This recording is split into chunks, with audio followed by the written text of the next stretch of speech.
আমরা কিভাবে আমাদের স্মৃতিশক্তিকে বৃদ্ধি করব, অর্থাৎ আমার বক্তব্যের উপর বিষয়বস্তু হচ্ছে স্মৃতিশক্তি বাড়ানোর নতুন কিছু কৌশল।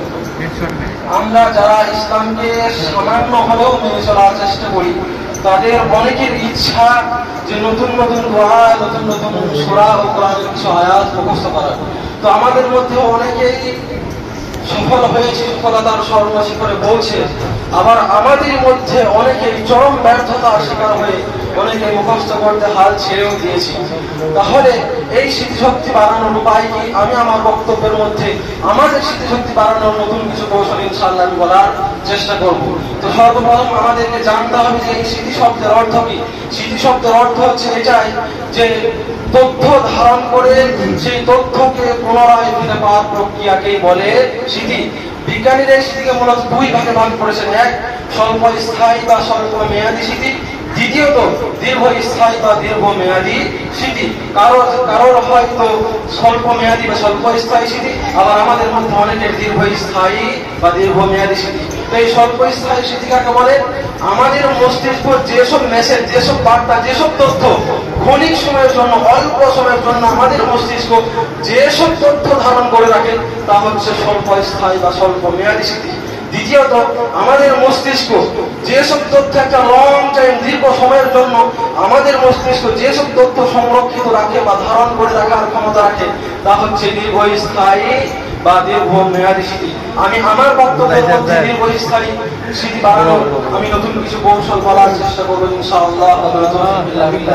তো দীর্ঘস্থায়ী স্মৃতি বাড়ানোর জন্য প্রথম হাতিয়ার বা অস্ত্র হচ্ছে ইখলাস বা আন্তরিকতা। উস্তাদ ইবনে খুবরাম মুরাদ রাহমাতুল্লাহ আলাইহি তিনি বলছেন, ইখলাসের বিশুদ্ধতার গুরুত্ব আরোপ করে তিনি বলছেন যে ইখলাস বা আন্তরিকতা হচ্ছে মানুষের আত্মার শরীরে নেই। এখন হঠাৎ করে যখন যদি কোনো মানুষ মারা যায়, বা আমি যদি এখন মারা যাই, তাহলে মায়েকে ঘোষণা হবে যে আমি নাকি পৃথিবী থেকে চলে গেছি, বা আমি বিদায় নিয়ে পৃথিবী থেকে চলে গেছি।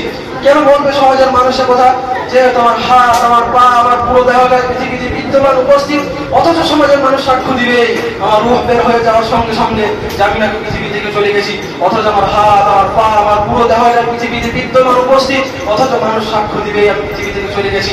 অর্থাৎ আমি এতক্ষণ আপনাদের সম্মুখে দাঁড়িয়ে যে কথাগুলো বলছিলাম, তখন আমার মধ্যে একটা রূহ ছিল, আমার মধ্যে একটা আত্মা ছিল।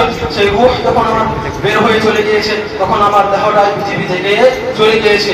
শিক্ষণীয় বিষয় এটাই যে যেই শরীরের কোনো আত্মা নেই বা রূহ নেই, সেই শরীরের যেমন কোনো মান, মর্যাদা, মূল্য, গুরুত্ব নেই, ঠিক তেমনই যেই আমলের কোনো ইখলাস নেই, সেই আমলের কোনো মান, মর্যাদা, মূল্য, গুরুত্ব থাকতে পারে না।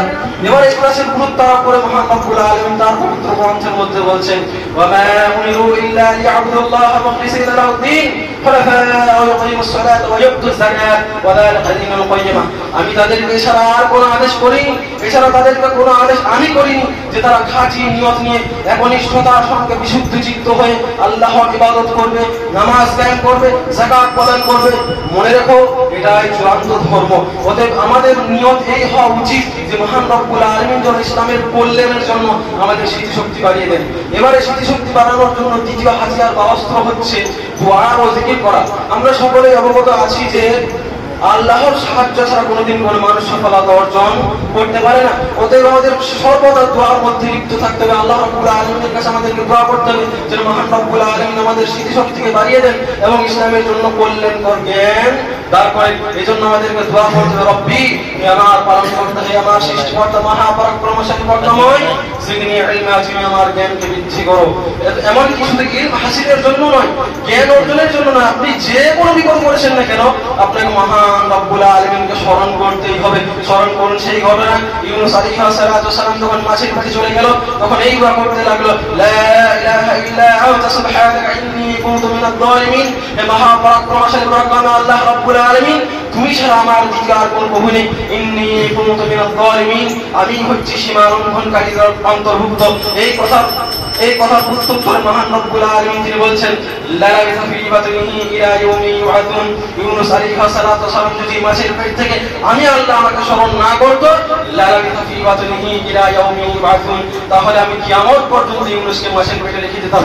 অতএব ইলম হাসিলের জন্য নয়, জ্ঞান অর্জনের জন্য নয়, আপনি যে কোনো বিপদে পড়েছেন না কেন, তখন আপনাকে আল্লাহকে স্মরণ করতে আপনি বাধ্য। দ্বিতীয়ত, ইলম হাসিলের জন্য অন্যতম হাতিয়ার বা স্মৃতিশক্তি বাড়ানোর জন্য অন্যতম অস্ত্র হচ্ছে পাপ কাজ থেকে দূরে থাকা। প্রতিনিয়ত পাপ করার একটা প্রভাব হচ্ছে যে দুর্বল স্মৃতিশক্তি, যে মানুষ পাপ করে সেই বহুদিন দীর্ঘমেয়াদী স্মৃতি নিয়ে বেঁচে থাকতে পারে না। ইমাম শাফি রাহমাতুল্লাহ আলাইহি তিনি বলছেন যে আমি অনেক সময় আমার উস্তাদ ওয়াকি রাহমাতুল্লাহ আলাইহিকে আমি অভিযোগ করেছিলাম আমার দুর্বল স্মৃতিশক্তির ব্যাপারে। তখন উস্তাদ ওয়াকি রাহমাতুল্লাহ আলাইহি তিনি আমাকে শিখিয়েছিলেন যে আমি যেন সর্বদা পাপ থেকে বিরত থাকতে পারি। কিতাবুল খাতিব আল জামি খণ্ড নম্বর 2 পৃষ্ঠা নম্বর 387 এর মধ্যে ইমাম শাফি রাহমাতুল্লাহ আলাইহি তিনি বলছেন যে ইয়াহইয়া একদা কোন এক সময় আনাস ইবনে মালিক রাদিয়াল্লাহু তাআলা আনহুকে জিজ্ঞাসা করলেন, হে আনাস ইবনে মালিক আব্দুল্লাহ, এমন কোন কাজ আছে কি, এমন কিছু আছে কি যা মানুষের স্মৃতিশক্তি বাড়িয়ে দিতে পারে? তখন আনাস ইবনে মালিক রাদিয়াল্লাহু আনহু তিনি বলছেন যে মানুষের স্মৃতিশক্তিকে যদি কোনো জিনিস বৃদ্ধি করাতে পারে তা হচ্ছে পাপ কাজ থেকে বিরত থাকা। ওদের পাপ কাজ মানুষকে সর্বদা তাকে একটা উদ্বেগ বা দুঃখের দিকে ধাবিত করে, তখন মানুষের অনুভূতিটা ভোতা হয়ে পড়ে। তখন মানুষ কি হয়, ফলে মানুষ ইলম হাসিল বা ইলম অর্জনের বা জ্ঞান অর্জনের মতো কল্যাণকর আমল থেকে মানুষ বিরত হয়ে পড়ে। পরিশেষে মহান রব্বুল